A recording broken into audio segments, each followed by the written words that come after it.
இப்பொழுது பொதுமக்கள் மத்தியிலே மிகவும் பிரபலமாக பேசிக் கொண்டிருப்பது, அனைத்து ஊடகங்களிலும் செய்திகளாக அதிக அளவிலே பகிரப்படுவது என்னவென்று சொன்னால், இந்த வக்ஃப் வாரிய கணக்கு தாக்கல், வக்ஃப் வாரியம் மத்திய அரசினுடைய பார்வைக்கு வர வேண்டும். வக்ஃப் வாரிய மசோதா பாராளுமன்றத்திலே தாக்கல் செய்திருப்பதை பற்றி மிகவும் அதிக அளவிலே இந்தியா முழுவதும் பேசப்படுகிறது. பெரிய அளவிலே எதிர்ப்பும் இதற்காக நடைபெறுகிறது. மத்திய பாராளுமன்றத்திலே 288 பேரு ஆதரவு தெரிவிச்சிருக்கிறாங்க. பில்லு பாஸ் ஆயிடுச்சு, மசோதா பாஸ் ஆயிடுச்சு. ராஜ்யசபையிலும் அதை போல பில்லு பாஸ் ஆயிடுச்சு. நேத்து அங்கேயும் முடிஞ்சிடுச்சு. ஆக மொத்தத்தில் இந்த வக்ஃப் மசோதாங்கிறது, இந்த வக்ஃப் பில் என்று சொல்லக்கூடிய அந்த வக்ஃப் பில்லு இந்தியாவுல பாஸ் ஆயிடுச்சு. இனிமே வக்ஃப் பில்லுல என்ன சட்டத்துல சொல்லப்பட்டிருக்கோ அதுபடிதான் அனைவரும் செயல்பட வேண்டும்ங்கிறது ஒரு நிலையான கருத்தாக உருவாயிருக்கு.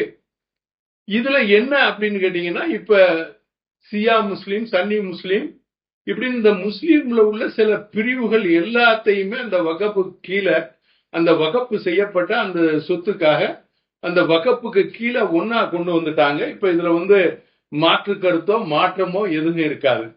அதுல 10 வகையான ஒரு சட்டத்திட்டங்களை நம்மளுடைய மேலளந்த வாரியாக இப்போதைக்கு நமக்கு தெரிய வந்திருக்கு. ஏன்னா முழுமையாக அந்த பில்லை படிச்சு பார்க்கறதுக்கு இன்னும் நம்ம கைக்கு வரல.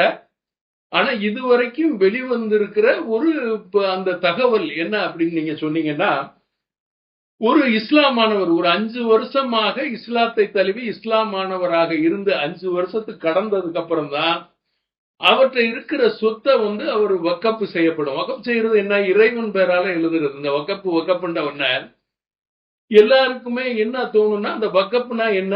சில பேர் வகுப்புங்கிறாங்க. அப்படி வகுப்பு கிடையாது, வக்ஃப் பண்றது. இந்த வக்ஃப் பண்றதுங்கிறது அரபி உருதுல உள்ள ஒரு சொல். என்னன்னு சொன்னா, இறைவன் பெயரால் சொத்தை எழுதி வைக்கிறது. அதுக்கு நீங்க எழுதி வைக்கிறதுக்கு ஒரு தகுதியை சொல்றாங்க. இப்ப புது சட்டத்துல என்ன தகுதி அப்படின்னு கேட்டீங்கன்னா, ஒருத்தர் 5 வருஷம் இஸ்லாமாக கன்வெர்ட் ஆயிருக்காரு, மத்த மதத்துல இருந்து வச்சுக்கோங்க. 5 வருஷம் அவர் இஸ்லாமாக இருந்து 5 வருஷத்துக்கு அப்புறம் தான் அவர் தன்னுடைய சொத்தை ரிஜிஸ்டர் பண்ணி வக்ஃபுக்கு எழுதி வைக்க முடியும். 2வது, யாரும் அவங்க பேர்ல இல்லாத சொத்தை நான் இதை வக்ஃப் பண்ணிட்டேன், அதை வக்ஃப் பண்ணிட்டேன்னு சொல்லிட்டு எல்லாம் போக முடியாது. அவங்க பேர்ல, தனது பேர்ல இருக்கிற சொத்தை தான் வக்ஃப் செய்ய முடியும் அப்படிங்கிறது ஒரு சட்டமாக 2வதா கொண்டு வந்திருக்காங்க. 3வதா என்ன சொல்றாங்க, 2 வக்ஃப் இதுல தனியர் வக்ஃப்னு ஒண்ணு இருக்கு. தனியர் வக்ஃப்னா என்ன அப்படின்னா, நம்ம குடும்பத்துல உள்ளவங்களே அதை பாதுகாப்பாக பண்ணிக்கிறது. தன்னுடைய வாரிசுகள், அடுத்து நான் என் சொத்தை வக்ஃப் பண்றேன், என்னுடைய குடும்பத்தார் பேர்ல அதை வக்ஃப் பண்ணி வைக்கிறேன், அதுல உள்ள வருமானத்தை ஏழை எளிய மக்களுக்கு செலவு பண்ணணும், அதை பார்வையிடுறது மேனேஜர்னு சொல்லக்கூடிய, அதை ஏஜென்டாக இருந்து மேனேஜ் பண்றது, அதை பாக்குறது, அதை மக்களுக்கு செலவு பண்றதுலாம் யாரு பண்ணணும் அப்படின்னா, எங்க வீட்டுல இருக்கிற பிள்ளைங்க, என் மகன் மூத்தவர் பண்ணுவாரு, என் வாரிசுல வர்ற மூத்த ஆண் மக்கள் பண்ணுவாங்க அப்படின்னு சொல்லிட்டு இதுக்கு முன்னால எல்லாம் எழுதி வச்சுக்கிட்டு வருவாங்க. இப்ப அதை என்ன பண்ணிருக்காங்க அப்படின்னு சொன்னாங்க, அந்த மாதிரி வாரிசுன்னு சேர்க்கும் போது பெண்களையும் அதுல சேர்த்துடணும். முதல்ல எல்லாம் பெண் மக்களுக்கு சேர்க்கறது இல்ல, இப்ப பெண் மக்களையும் அதுல சேர்த்துடணும் அப்படிங்கறதான் 3வதாக சொல்றாங்க. 4வதாக சொல்லும் போது, எந்த சொத்தாக இருந்தாலும் வக்ஃப் நீங்க பண்ணிட்டீங்கன்னா 90 நாட்களுக்குள்ள ஆன்லைன் போர்ட்டல்ல, கவர்மெண்ட் ஆன்லைன் போர்ட்டல்ல அதை என்ட்ரி போட்டுறணும். இந்த போர்ட்டல்ங்கிறது என்ன, ஆன்லைன்ங்கிறதுங்க இப்ப எல்லாருக்குமே தெரியும். இருந்தாலும் வலைதளத்துல, அரசாங்கத்தினுடைய வலைதளத்துல அதை நீங்க சேர்த்துறணும் அப்படின்னு சொல்லிட்டு சொல்றாங்க. இது 4வது. இப்ப அரசாங்கத்திட்ட நிறைய சொத்து இருக்கு. நீங்க ஒரு இதுக்கு எடுத்துக்கணும் அப்படின்னு சொன்னாக்கும், டெல்லியில எடுத்துக்கிட்டா செங்கோட்டை கொடியேற்றுறாங்கல்ல, அந்த செங்கோட்டை அது வகுப்பு சொத்தான். அதே மாதிரி இங்க பாத்தீங்க அப்படின்னு சொன்னா எழிலகம், ஹைகோர்ட், இப்படி நிறைய பழைய பில்டிங் எல்லாமே வகுப்பு பண்ணப்பட்டது. அரசாங்கத்தினுடைய கையில அதெல்லாம் இருக்கு. அப்படி இருக்கிற சொத்துக்கள் எல்லாம் இந்த சட்டம் ஏற்றப்பட்ட உடனே இனிமே அதை வகுப்பு சொத்துன்னு நீங்க சொல்ல முடியாது, அது அரசாங்க சொத்தா போயிடும். இதுதான் அதுல உள்ள 5வது.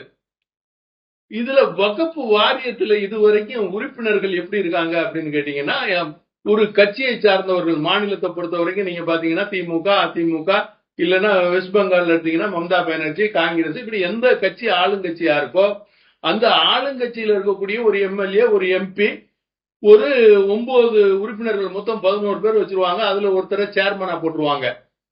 அப்படி இருந்ததுல இப்ப 2 இஸ்லாமிய பெண்களும் உறுப்பினர்களா, இதுவரை பெண்கள் அதுல உறுப்பினர்களா வந்தது இல்ல, 2 இஸ்லாமிய பெண்களையும் உறுப்பினரா சேர்க்கணும். இதுல நான் உங்களுக்கு கூடுதலா ஒரு தகவலை சொல்றேன். மாண்புமிகு மறைந்த முதல்வர் புரட்சி தலைவி அம்மா அவர்கள் பதர் சையதுங்கிற பெண்மணியை அதுக்கு சேர்மனாகவே போட்டாங்க, இங்க தலைவராகவே போட்டாங்க. இது கூடுதல். இந்த சட்டம் வர்றதுக்கு முன்னாலேயே தமிழ்நாட்டை பொறுத்தவரையும் வகுப்பு வாரியத்துல தலைவியாக அந்த பொறுப்புக்கு வந்தவங்க பதர் செய்யது, அது மாண்புமிகு மறைந்த முதல்வர் புரட்சி தலைவி அம்மா அவர்கள் போட்டிருக்காங்க. இது கூடுதல் தகவலுக்கு. தமிழ்நாடு எப்பவுமே எல்லாத்தையும் முன்னோடியா இருக்குங்கிறதுக்கு இது ஒரு தகவல். அதே மாதிரி வகுப்பை 2 வகையாக பிரிக்கிறாங்க. 7வதாக 2 வகையாக. ஒண்ணு என்னன்னா குடும்ப வகுப்பு, மற்றொன்று பொது வகுப்பு. பொதுவாகவே வகுப்பு பண்ணிட்டு யார் வேண்டாலும் மேனேஜ் பண்ணலாம் அப்படின்னு சொல்லிட்டு போறது. இதுல எங்க குடும்பத்துல இருக்கவங்க தான் இதை மேனேஜ் பண்ணணும்னு சொல்லிட்டு குடும்ப வகுப்பு. இந்த 2 வகுப்புமே வகுப்புல சேர்ந்துரும், ஆன்லைன் போர்ட்டல்ல போட்டுறணும். வகுப்பு சொத்துல இதுக்கு முன்னால பிரச்சனை ஏற்பட்டா வகுப்போர்டுல தான் நீங்க போய் சொல்ல முடியும். வகுப்போர்டுல அந்த சேர்மன் சர்ச்சை, அது ஒரு ஜூரிசெக்ஷன் பாடி, அது ஒரு கோர்ட் மாதிரி தான். அந்த ஜூரிசெக்ஷன் பாடியில நீங்க போய் சொல்லிட்டீங்கன்னு சொன்னா அதுல இருக்க சேர்மன் ஜட்ஜாக உட்கார்ந்து இருப்பாரு, அந்த உறுப்பினர்கள் இருப்பாங்க, நீங்க வக்கீல்களை வச்சு வாதாடலாம். அப்ப அவங்க சொல்றதுதான் கடைசியான முடிவா இருக்கும். நீதிமன்றங்களுக்கு நீங்க போக முடியாது. ஆனால் இப்ப அப்படி இல்ல. அது முடிஞ்சதுக்கு அப்புறம் நீங்க உச்ச நீதிமன்றமோ உயர் நீதிமன்றமோ நீங்க போகலாம். உயர் நீதிமன்றத்துக்கும் போகலாம், உச்ச நீதிமன்றத்துக்கும் போகலாம். நீதிமன்றத்திலையும் போய் நீங்க முறையிடலாம். அது எப்ப 90 நாட்களுக்குள்ள அதையும் பண்ணிடணும். அதே போல மாநில வகுப்பு மற்றும் மத்திய வகுப்பு 2ஆ இருக்கு. மாநிலத்திலையும் வகுப்பு இருக்கு, மத்தியிலையும் வகுப்பு இருக்கு. வகுப்பு செய்யப்பட்ட சொத்துக்கள் நிறைய இருக்கிறதுனால மாநில அரசும் அந்த மாநிலத்தில் இருக்கிற பாக்குது. யூனியன் டெரிட்டரி வருதுல உங்களுக்கு, அந்த யூனியன் டெரிட்டரியில இருக்கிறதெல்லாம் யார் பாக்குறா? மத்திய அரசு பாக்கு. டெல்லி போன்ற இடங்கள்ல எல்லாம் மத்திய அரசு பாக்குது. அப்ப இந்த மத்திய அரசு வகுப்பும் மாநில வகுப்பும் ஆடிட்டிங் பண்றதுக்கு ஒத்துழைப்பு கொடுக்கணுங்கிறாங்க.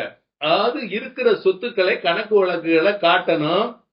காட்ட முடியாதுன்றெல்லாம் சொல்ல முடியாது, கண்டிப்பாக காட்டணும். அப்படிங்கிற அந்த உயர் நீதிமன்றம் உச்ச நீதிமன்றத்துக்கும் போகலாம். மாநில வகுப்பு மற்றும் மத்திய வகுப்பு எதுவாக இருந்தாலும் ஆடிட் கணக்கு தாக்கல் செய்ய வேண்டும். கணக்கு மத்திய மாநில அரசுகள் கேட்டா இல்லைன்னு சொல்ல முடியாது, கணக்கை கொடுக்கணும். இதுதான் இந்த 10. அதனால இது வரவேற்கத்தக்கது என்பதுதான் தமிழ் மாநில முஸ்லிம் லீக்குடைய நிலை.